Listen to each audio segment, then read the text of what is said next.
Good afternoon. Edmonton Oilers star Connor McDavid grew up in Newmarket. That's his former school. Behind us, Clearmeadow Public School. And the kids and former teachers want to see the Edmonton Oilers bring home the Stanley Cup. CTV Charlene is in Newmarket and joins us live this hour. Hey, Sean.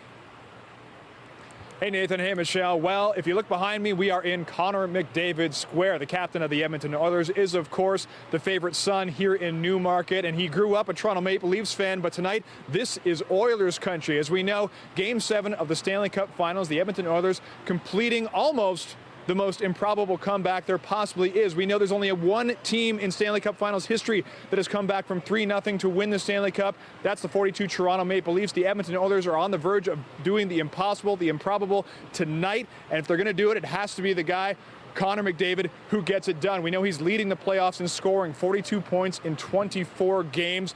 But as you mentioned off the top, he also attended Clearmeadow Public School here in Newmarket, where we talked to one of his teachers a little while ago. She said that she knew from an early age that he had this intense focus, that he could block out all distractions and focus on the task at hand. He's going to need to do that in Florida tonight if the Oilers are going to win. Just a little while ago, I spoke to John Taylor, the mayor of Newmarket, and talked about what it's like to make Newmarket an Oilers town. Deep down, of course, everybody here are Leafs fans pretty much, but you know, always for years, many of us have been cheering on the Leafs and Edmonton. Just so excited by Connor's story, his dedication, his trajectory. And so watching sort of, Edmonton moving through these playoffs and, just moving further and further and the momentum just gaining, it's really been amazing to watch. And you see Oilers shirts everywhere, and especially tonight at what we now call the Connor McDavid Square. There will be a lot of Oilers jerseys out tonight and everybody cheering on Canada's team in the Stanley Cup Finals. So where I'm standing right now is where the viewing party will be tonight, and they're expecting a few hundred, maybe a couple thousand people turning out to watch the Edmonton Oilers take on the Florida Panthers in Game 7. It will be a nail-biting event because the nerves are extremely high. It's so rare to have a Game 7 in any series, but to have a Game 7 in the Stanley Cup Finals hasn't happened in 5 years. We know the last time a Canadian team won the Stanley Cup was 1993, the Montreal Canadiens. It's been 31 years, so there's a chance to change some history tonight, make some history tonight, and this would be a good place to watch it. Reporting live, I'm Sean Leithong. I'll send it back inside. Most definitely. Thank you, Sean. In Toronto, voting is underway in a by-election being closely watched by political observers as Canadians head to the polls next year. The riding of Toronto's St. Paul's has been a Liberal stronghold for years, but the party's been trailing by double digits in the polls for some time now. The Liberal candidate is Leslie Church. Now, she spent most of her career as a political staffer, including as chief of staff to multiple ministers. Her primary opponent is Conservative candidate Don Stewart, who's a financial and marketing specialist. A by-election was called after the resignation of Carolyn Bennett, who held the seat for more than 25 years. The race to name her replacement in Toronto St. Paul's appears to be tighter than expected for a riding that has been held by the Liberals for the last 10 elections. This is Game 7 for Justin Trudeau, make no mistake about it. The Liberals feel like they should win. They feel like they will win. They feel like they have their vote ID'd and they're organized. But by-elections are unpredictable, and there's a huge swell of popular support running against the Prime Minister personally and in the opposite direction of the Liberals. So if they should lose this by-election, which I don't think is likely, but if they should lose it, it would be a thunderclap. And CTV's Christina Tenalia joins us now live for more on this. Christina, what do you know about the front runners in this race? Yeah, let's talk about them. So Leslie Church is the Liberal candidate, and she has been a long-time Liberal. She was the chief of staff to Deputy Prime Minister and Finance Minister Chrystia Freeland, who's the MP of a neighboring riding here. Don Stewart has a background in finance, and he worked with Jenny Byrne, who is the longtime unofficial advisor to Conservative leader Pierre Poilievre. And this morning I had a chance to speak to the NDP candidate, Amrit Parhar. She's a community organizer. She's young, she's a woman of color, and she feels strongly about the communities here in this riding that perhaps traditionally don't feel that they have been represented. Let me tell you a little bit about this riding, the riding of Toronto St. Paul's. Just down the street is St. Michael's College, the long time, I should say, it has a storied legacy here in this community. It's the well-known all-boys private school. This neighborhood, this community is considered affluent to most people. But when you take a look at the current demographics, 60% of people who live in this riding are renters. to give you perspective of even how demographics have changed over the years. And certainly that speaks to the challenges people are having here in the city and in this country when it comes to home ownership and affordability. Also, 11% of people who live in this riding are Jewish. And the reason that is noteworthy is because certainly this has been an issue top of mind for people here at the ballot box with this by-election, but across the country when they consider the next general election. One voter I chatted with, he's in his 80s. He and his wife have lived here for decades. He says he's excited for the potential for change, and he referenced Prime Minister Justin Trudeau's position on the conflict in the Middle East. And it's certainly something that voters are reflecting on, whether it is the role or the policy of the Prime Minister or the position of some of the other parties. It's something that has certainly changed their minds or weighed heavily on them, whether they're members of the Jewish community or Palestinian community. The conflict is something that's an issue at the ballot box. If the Liberals lose this riding, what might that indicate? Well, certainly for the pundits, it'll indicate that there is an appetite for change across the country, even just based out of a riding in Toronto. Some 30 years this riding has been Liberal-red. And from a messaging perspective, we will hear the Conservatives say, look, here's a great example of a prominent Toronto riding in which there is an appetite for change. And the Conservatives will say this is something that we see reflected in some of the latest polls. It would be a defeat for the Liberals. You could say an embarrassing defeat, but we also know that sometimes, like in this case, this riding's been red for 30 years, despite the challenges in the last few years politically with COVID-19 or the Middle East conflict. People sometimes just want a change. They want an opportunity for things to be a little bit different in the community they've lived in, and for 30 years, there's a lot of change that takes place. In the last 5-6 years, there's a lot of change that's taken place in this country. So your pundit that you just spoke to, or we just heard from just before me, acknowledged that this would have repercussions for the Liberal Party, but particularly from a messaging standpoint in which you will hear the other party say this is a great example, or one example, of an appetite for change that we're seeing across the country. All right, CTV's Christina Tinali on the upcoming federal by-election. Thank you. And still to come on CTV News at noon, supporters of the Ontario Science Centre, which closed abruptly, are not giving up without a fight. We'll have their story when we return.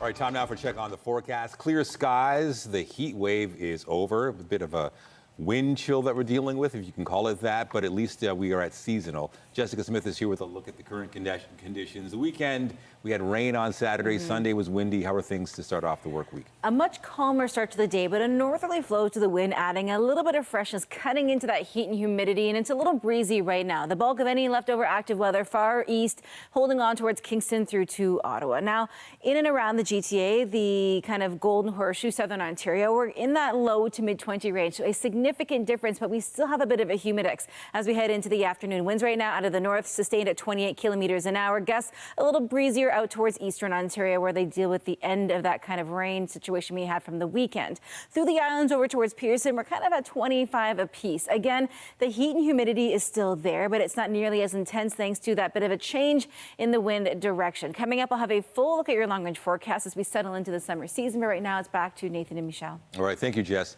A big change for transit users to deal with on the Spadina streetcar line. It's buses only now south of Spadina Station. CTV's Mike Walker joins us live with more, and certainly, Mike, it's going to take a bit of getting used to.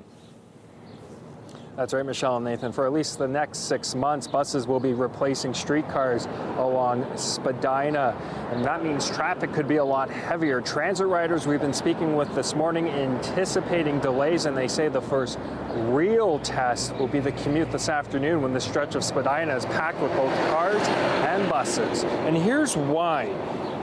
About 35,000 people ride the 510 streetcar daily, which has its own designated lane. They are now crammed onto buses between Spadina Station at Bloor and Queens Quay. This is one of the busiest north-south corridors in the downtown.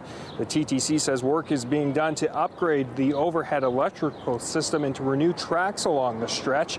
The TTC is increasing service on other nearby routes to help mitigate the delays, including the 509 Harbourfront streetcar. Here's more from riders on day one of the bus commute and a TTC spokesperson on the critical work now underway. It's been about the same. I think on the weekdays when there's traffic, it's going to be a little bit worse. I feel like it's going to take a little longer than usual to get to my destination. I would imagine it's going to be incredibly busy. yeah, probably really hard for people to get around. I think maintenance and keeping the service going is always a problem.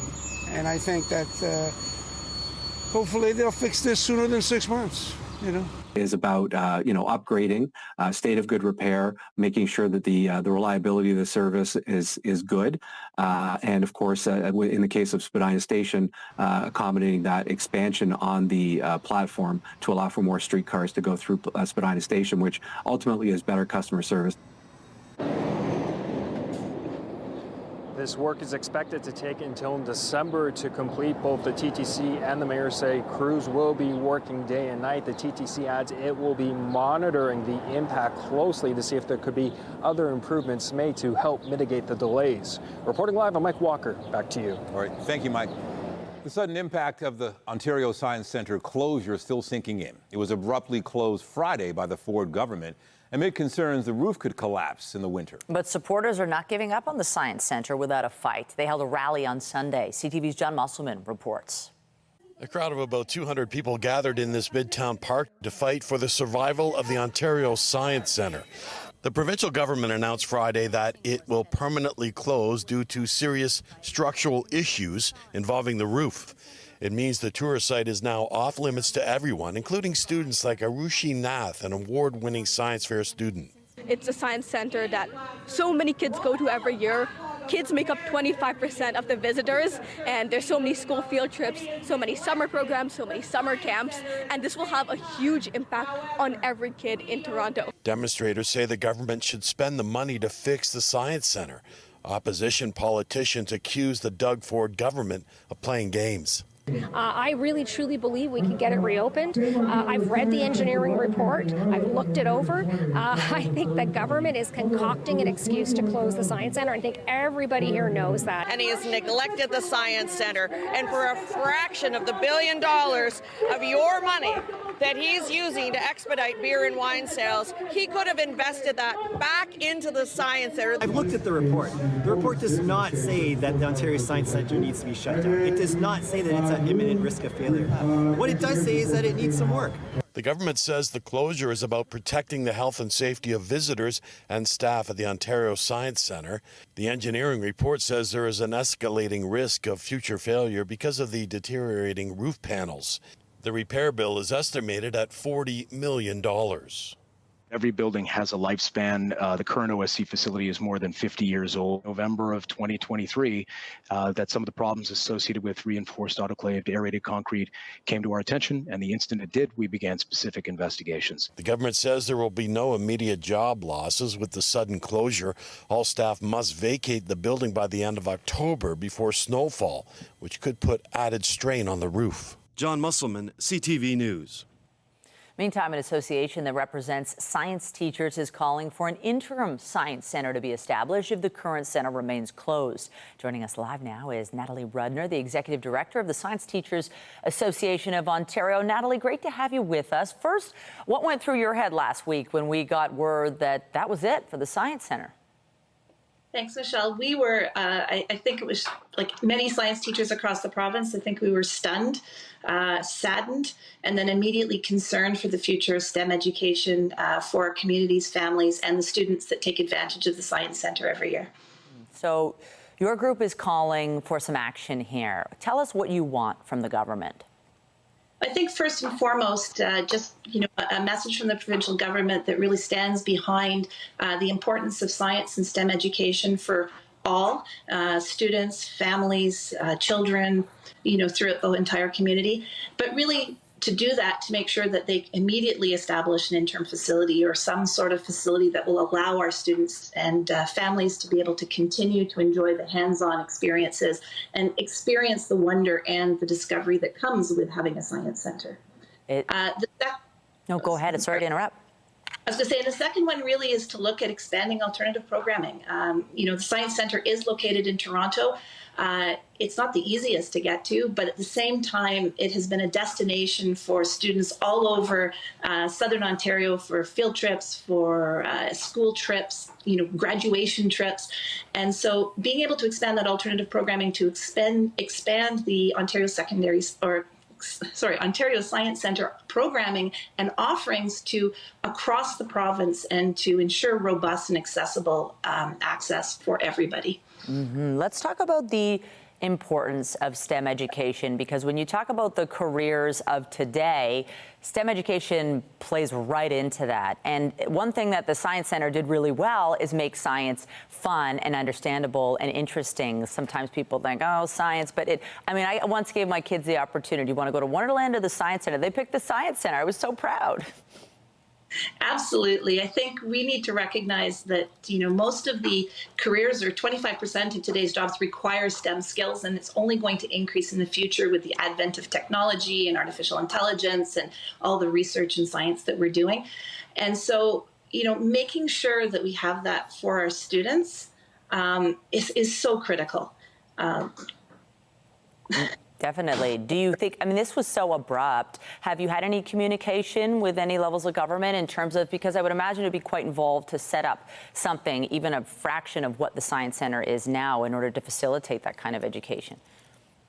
Not yet. We have reached out to all levels of government as well as the Ontario Science Centre, and as an organization, and our members are willing to support and collaborate with all the stakeholders involved to make sure that we can continue that science education and STEM opportunities really are accessible to everybody and continue to be accessible. One of the things that the Science Centre does for our teachers and our students, as well as the students that attend the science school, which is sort of a lesser-known program offered by the Science Centre, is that it allows science to come to life. It allows our teachers to take their students and have students experience things in a hands-on way that they can't do in the classroom. The classroom is very limited in terms of what we can do. The Science Centre really opens those doors and those experiences for our students. Natalie Rudner with the Science Teachers Association of Ontario. Thanks for your time today. Appreciate it. Thank you. Heavy police presence in Lawrence Heights this morning. Police were called to Turtle Island Road and New Heights Court at around 3:45 this morning for reports of shots fired. Police didn't find any victims, but say the investigation is ongoing. A man is in hospital with life-threatening injuries after being hit by a bus in Brampton. It happened near Steeles and McMurtry Avenue shortly before 6:30 Saturday night. The man was rushed to hospital in critical condition. The driver involved remained at the scene. No other injuries were reported, and the circumstances leading up to this crash are still under investigation. Princess Anne's planned trip to Newfoundland this weekend has been canceled. The Princess Royal was injured while taking a walk on her estate last evening. Buckingham Palace says the princess sustained minor injuries and a concussion on the Gatcombe Park estate, but further details were not provided. Anne is being kept in hospital for observation as a precautionary measure and is expected to make a full recovery. She's one of the hardest working royals, and she's had to really pick up the slack in this past 6 months when you've had the Princess of Wales and King Charles III out of action. She's 73 years old. She's 74 in August and is in pretty good health. So for her to be taken to hospital on this occasion, potentially suffering from a concussion and potentially from this accident from a horse, shows you actually how serious this is. The princess was scheduled to visit Newfoundland to mark the 100th anniversary of the unveiling of the National War Memorial in St. John's. The King's sister is the Colonel-in-Chief of the Royal Newfoundland Regiment and President of the Commonwealth War Graves Commission. The federal government says it's looking into whether to impose a surtax on imports of Chinese-made electric vehicles. In Woodbridge today, the Deputy Prime Minister said a 30-day consultation on the issue will begin July 2nd. Chinese producers are quite intentionally generating a global oversupply that undermines EV producers around the world, including here in Canada. That is why we are here today. Our government is taking clear, strong, decisive action to protect Canadian workers, to level the playing field, to prevent oversupply, and to prevent transshipment through Canada. The consultation will seek input on what is driving China's surging EV exports, including unfair market practices, as well as labor and environmental standards. The Ontario government has been pressuring the Liberals to make a move after the U.S. and the European Commission announced plans to impose higher import tariffs on Chinese EVs this summer. Well, they're considered the best two words in sports. Game 7, more now in the big game tonight in the Stanley Cup playoffs. The Oilers are on the ice for a final tune-up before what they hope will be a completion of an incredible comeback. Edmonton stormed back in the series, staving off elimination 3 times. A Canadian team has not won the Cup since 1993, and Edmonton is trying to win its 6th title overall. The Panthers are looking for their first ever championship. And CTV's Paul Hollingsworth joins us now from Sunrise, Florida. 1942, Paul, 1993, Paul, the Oilers have a chance to make history. Yeah, look, all kinds of history, and let's take it one step further. 1990 for the Oilers, last time they won a Stanley Cup for the franchise. So in this sweltering heat in Florida, and it is hot, things are heating up considerably with these two teams. And what an improbable path to get here, and improbable in many ways. Edmonton Oilers this year got off to a very tough start in the regular season. I think they had the third worst record in the league after about a month. They fired their head coach, but they found a way to claw back into it. They found themselves trailing in earlier rounds of the playoffs on the pathway to the Stanley Cup, but they found a way to claw back into it and win those series. 8 days ago, they were down 3 games to nothing. Most people thought they were done. Nobody was predicting they would come back, and they did. And now to chase history, to do it in such an exciting way, to play the brand of hockey they've been playing for the past week has been really nice to see. And it's reminiscent to me, and this is my perspective, and I'll be curious to see if other people agree with me. Go back to the Toronto Raptors when they went on their championship run several years ago. As that thing rolled along and percolated, it brought the country together, and people across the country became Raptors fans. I'm sensing a lot of the same here. The country is getting behind the Oilers, and a lot of people, not just in Alberta, will be cheering for this team tonight in Game 7, hoping to end the Stanley Cup drought for Canadian teams that, as you mentioned, goes all the way back to 1993. Yeah, you could be right. So are people in Florida panicking? What's the vibe like there? People were angry. I walked out of this rink. So I was here. I've been doing the games in Florida. I was here for games 1, 2, and 5, back for Game 7. After Game 5, when the Oilers scored the empty net goal to seal it, we were outside getting ready to go live into the late national news, and Panthers fans were coming out. They were livid. They were demonstrably angry. And the context of this is, this Panthers franchise, historically, for the past 30 years, has not been overly successful. There were times when they would draw 6,000, 7,000, 8,000 fans. There were many years in a row when they missed the playoffs. And this fan base, and there is a sizable fan base down here, finally has an opportunity to break through and have a team that had the best record in the league 2 years ago. They go to the Stanley Cup Final last year, and they go up 3-0 in the Stanley Cup this year. After all those years of suffering, those fans are probably thinking, rightfully so, finally, we have a chance to win. And now the bottom's fallen out. I'm sensing a lot of frustration and anger, the kind of anger you would see a fan maybe, rip off their jersey and get frustrated, that sort of tone. But that can all be erased tonight if the Panthers reverse this script and find a way to win Game 7 to give their team the championship here in Sunrise, Florida. Yep, Canadian fans hoping that doesn't happen. CTV's Paul Hollingsworth in Sunrise, Florida. Thank you. Thank you. We are looking at a picture-perfect summer day. We have low humidity, a nice light breeze, and a ton of sunshine. Enjoy it because there's potential for a little active weather on the way tomorrow. But for now, we're looking at a beautiful afternoon, sitting around 27 degrees. Humidex having it feeling like 29, so it's warm, but it's not nearly as warm as it was last week. So if you're planning on spending some time outside today, sun protection and hydration, a good idea. Coming up, I'll have a full look at your long-range forecast.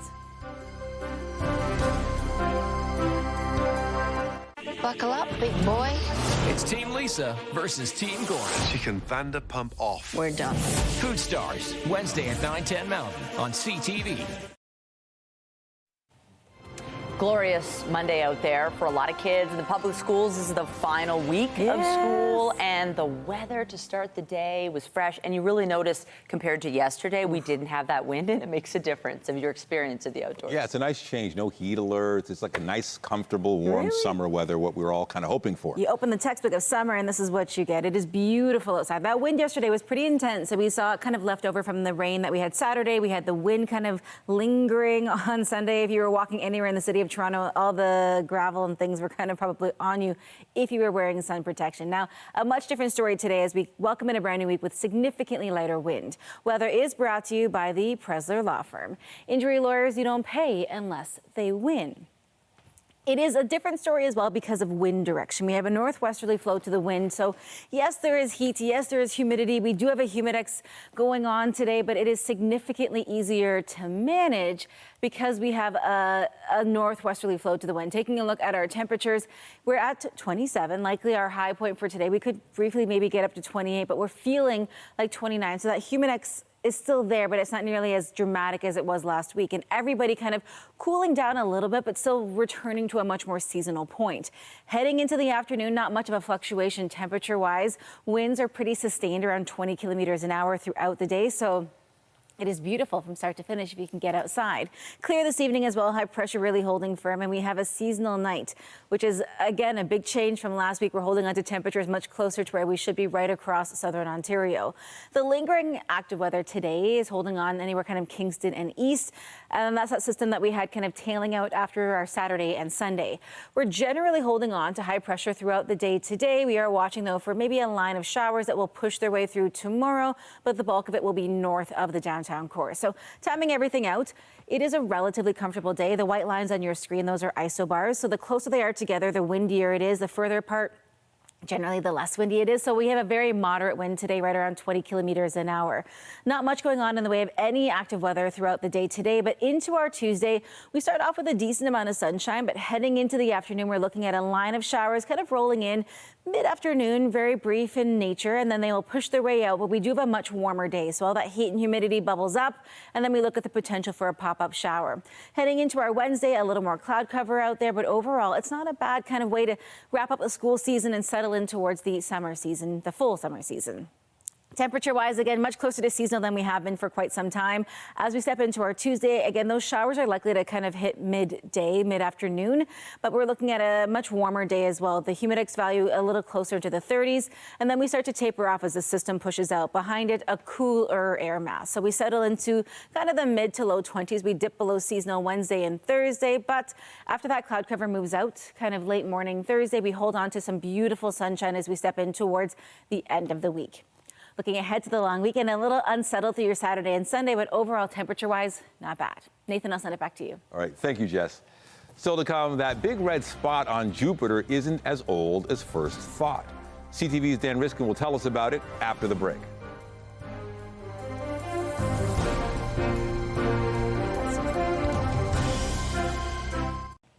Well, it looks like Jupiter's great red spot is not as old as first thought. For more, we're joined by CTV science and tech specialist Dan Riskin. Great to have you with us, Dan. Happy Monday. It was once believed that red spot has been on the surface of Jupiter since the 1600s when people first looked at the planet through a telescope. What's changed? Why is the thinking different now?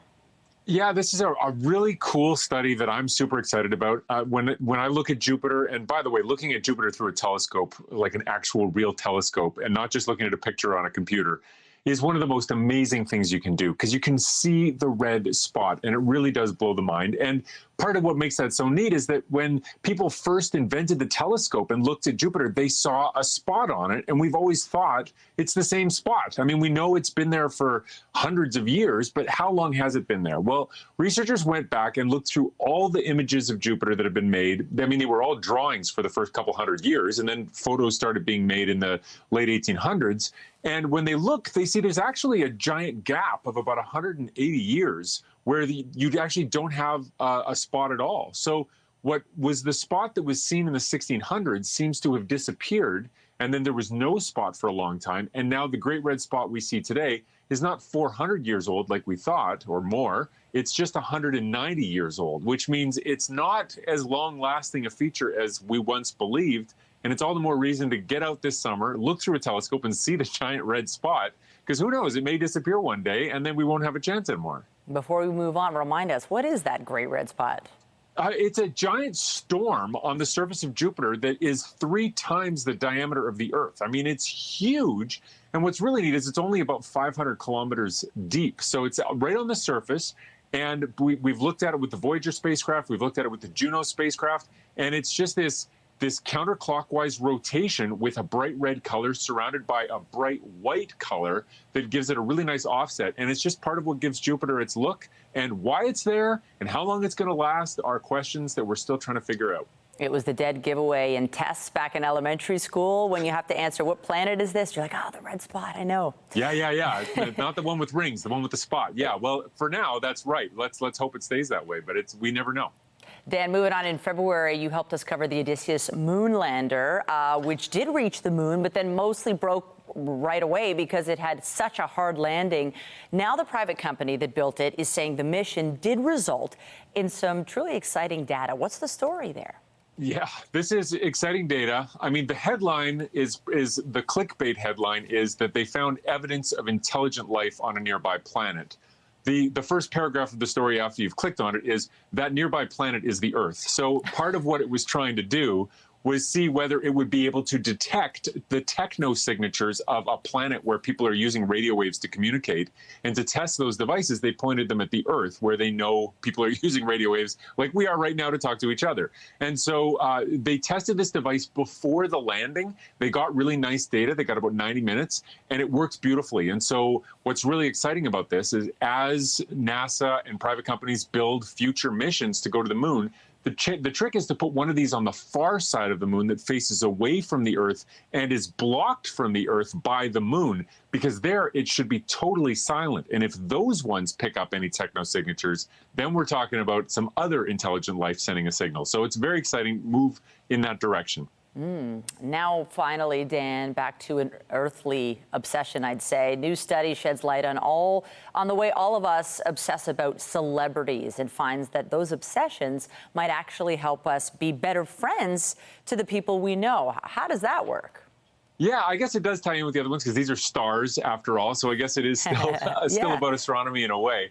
But, you know, we all obsess with different celebrities. Everybody's got one that they just can't stop reading about, or they can't stop Googling, or when they appear on TV, they just have to watch the end of the segment, whether it's Taylor Swift or whomever, Michael Jackson, whatever it is. And it's an interesting evolutionary question why we have these obsessions with celebrities. But part of the answer might be that they help us with our empathy. We know from other research that when there's a fictional character and we obsess with them, like if I read about Harry Potter and I can imagine what it's like to be Harry Potter under those stairs, I can empathize with Harry Potter. And research has shown that if I read fiction, I have better empathy with my friends. This latest study shows that that also translates for those relationships, those one-sided relationships we have with celebrities, where we think about what it's like to be them and we feel bad for Taylor Swift and how she's getting picked on by the media. And then we actually build our empathy muscles so that we're better friends to the people we really do know. And so there is a benefit, even if it feels frivolous. Nice that something positive is coming out of that. I just thought it was a time suck, but this is good. Yeah, it is a time suck. I'm not saying it isn't a time suck, but it also makes you a better person when you look up from your phone and take a break from the Taylor Swift news and get on with your family. Good to know. CTV's science and tech specialist, Dan Riskin. Have a great day. You too. Thanks a lot. A promising prospect on the Toronto Blue Jays has been suspended for a positive drug test. It's a big suspension as well. 80 games. This ban comes just 2 days after making his league debut. CTV's Camel Karamarli explains. When Blue Jays prospect Elvis Martinez notched his first ever major league hit Friday, he likely had no idea the league would come back with a hit of its own. Martinez receiving an 80-game suspension without pay after testing positive for clomiphene, a performance-enhancing drug. This is the worst possible timing that we could have literally ever. Martinez was a bright spot in a fizzling Jays season. You had a 22-year-old that was basically one of the best power hitters in the minor leagues. Toronto with a losing record, already a long shot to make the playoffs. Now, having the one little ray of optimism we've had in the last week snuffed out in the midst of a losing streak, it might be the last straw for a lot of fans. Swing and a fly ball. The Blue Jays in Cleveland, where Toronto fans came out to show support. I think the pulse, it's a little bit down compared to how fans were going into the series on Friday. Doping, a once toxic trait of the sport, has now dwindled over recent years after the league beefed up drug testing, with only one suspension all of last season. They're trying to make this as black and white as possible. If you find, or if they find something in your system, you're suspended.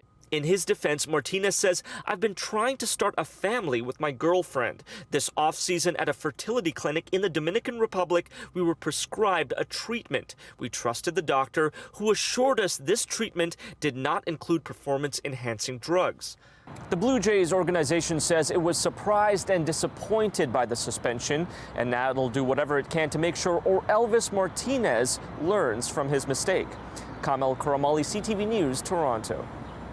And the Blue Jays were looking to snap a 5-game losing skid when they wrapped up their series with the Cleveland Guardians Sunday. Swing and a fly ball center field. Freeman going back, and Horwitz has left the yard again.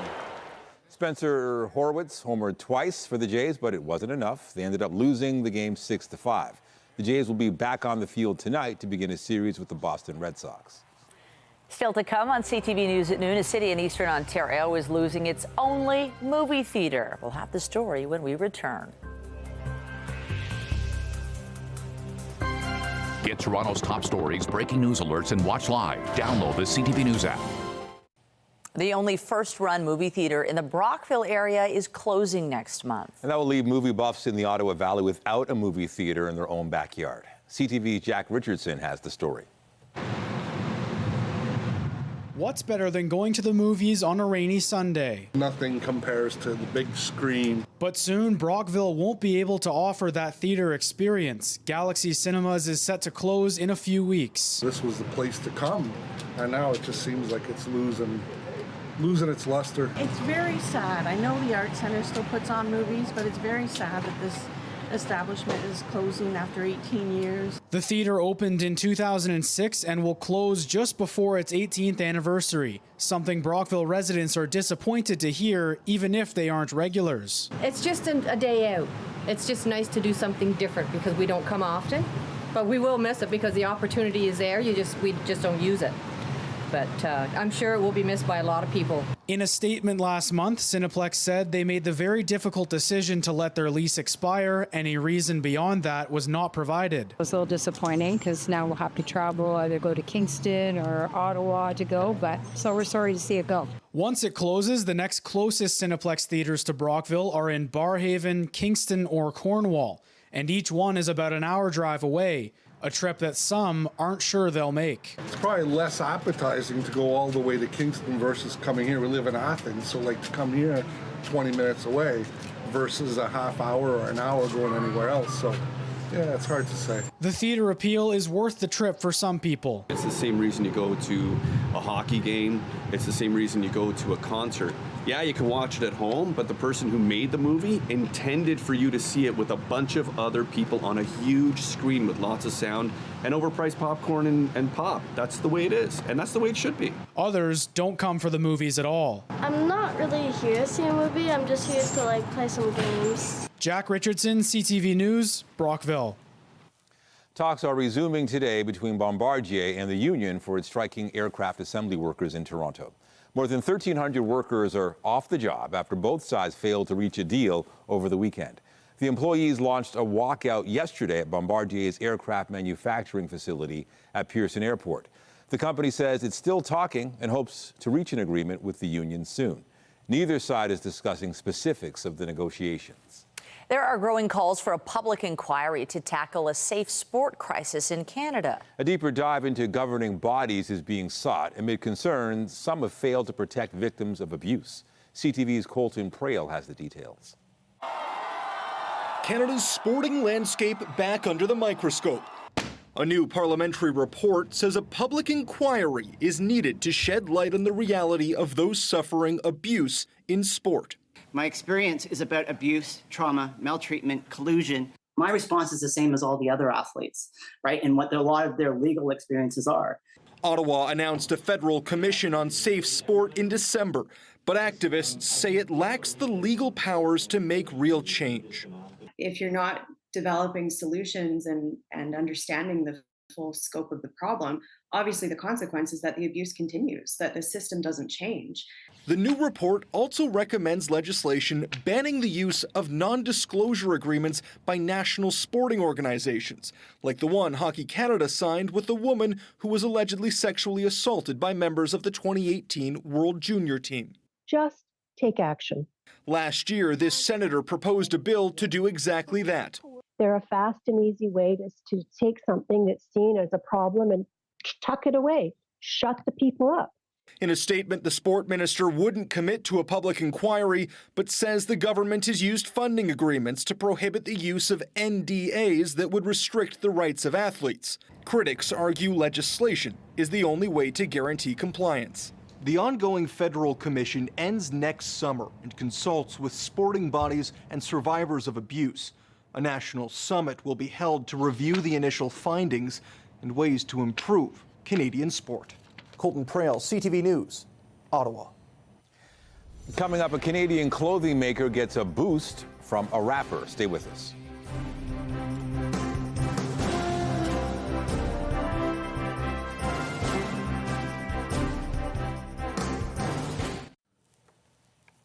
The Toronto Police Services Board is meeting today with a few key items on the agenda. Among those are the escalating costs to police special events like the May 2-4 celebrations. What we have reported in the last budget process, as well as the last couple now, is that the cost associated with special events, in part, is the events themselves are growing. So multiple sites, multiple days, so the footprint of the event itself is what dictates what the public safety requirement is going to be. Toronto police say costs increased 516% for May 2-4 celebrations alone, adding that it is trouble getting enough bodies to fill needed positions for all the events during a busy summer season. From pipe fitter to global trendsetter, one man's passion project has received an unexpected boost. It comes after a legendary rapper slipped into one of his hoodies. CTV's Sarah Plowman has the story. Business has never been busier. A pipe fitter by trade, Matt Fletcher's side hustle is making clothes. Drew the logo in the back of a car. We were in PEI at a snowboard competition. That was nearly 2 decades ago. He'll order a few hundred shirts and sell them over months. And since teamed up with a longtime friend, they've been plotting how to grow. We are certainly kind of at our startup stage. A break came at another gig. Fletcher was working security backstage at a Snoop Dogg concert. He says he brought a hoodie and hat thinking maybe a friend could throw it on stage. He set the bag down and went to work near Snoop Dogg's dressing room. A lady came to unlock the dressing room door to put in some fruit tray and some drinks and ice and some stuff. And she said, "What is that over there in that bag?" And I just said, "Somebody left a bag of gifts for Snoop." The next morning, millions saw it. Snoop Dogg in one of Fletcher's hoodies. And I was just blown away, flabbergasted, just overwhelmed, just wow. And since then, it's been just a whirlwind. The Post has helped push sales from Dubai to Bathurst. Sweatshirts are now on back order. Messages, I want the Snoop hoodie. Could I get 2 of the Snoop hoodie? Could I get in this large? Could I get it in a XL, a double XL? Another celebrity has since reached out to his business partner's family. Reggae star Kaimani Marley wants his own shirt. And we are hoping to send that out probably next week. We've been given an address to send it to. As for the future, if we sell 1,000 hoodies in a week or if we sell 1, the fact that he chose it on his own, doesn't know where it came from and likes it and wore it for our brand, that just makes me super happy. The power in star power. Sarah Plowman, CTV News, Fredericton. The province calls it a major milestone for the Eglinton Crosstown West extension. Tunneling for the western segment of the project has been completed. The tunnel boring machine was extracted today. The 2 tunnels along Eglinton bring the extension from Renforth Drive to Scarlett Road. That is where the future line will come to the surface and transition to an elevated guideway. During the next phase, work will continue at the extraction shaft to build the structure where the trains will emerge from the tunnels. The government says the project will create a continuous, rapid transit line that connects communities from the east end of Toronto to Etobicoke and Mississauga. So if you're out and about today, Jess, what can people expect? It is a beautiful day. It's one of those days where we have the sunshine, the warmth, but without that really oppressive humidity. So for a lot of the kids wrapping up school, my nephew's got his final exam today in grade 11. So good luck. Hope he studied. He'll be fine. But it is a beautiful day. So if you want to get outside and enjoy the weather this afternoon, just make sure you have water with you because the heat really can start to sneak up on you. But we are holding on to high pressure, keeping the sky nice and clear. Still some lingering showers through eastern Ontario, but those are expected to push out later in the day. Temperature-wise, still sitting at 27. It feels like 29. So yes, there is a humidex, but that northwesterly flow to the wind really helping to bite out some of that really oppressive heat. If you want to get out this evening and do some barbecuing, because we're getting into that time of year, a beautiful night to do so. So again, spend the time outside today, enjoy it, because there's a little bit of active weather on the way midday tomorrow, and we see that humidity return very shortly. But we flip the script, we go the opposite way as we head in towards Thursday, and we dip below seasonal. So we're doing a bit of a yo-yo into this first full week of summer, but you know what? I'll take it. I see a decent amount of sunshine, and that's my kind of forecast. Yeah, it looks good to me. Thank you, Jess. And that is CTV News at noon. Remember, you can get Toronto's breaking news all day long on CP24 and at our website, ctvnewstoronto.ca. For Jessica Smith and all of us here, have a pleasant afternoon. I'm Michelle Dubé. And I'm Nathan Downer. Be sure to join us later for CTV News at 5 and 6. Take care.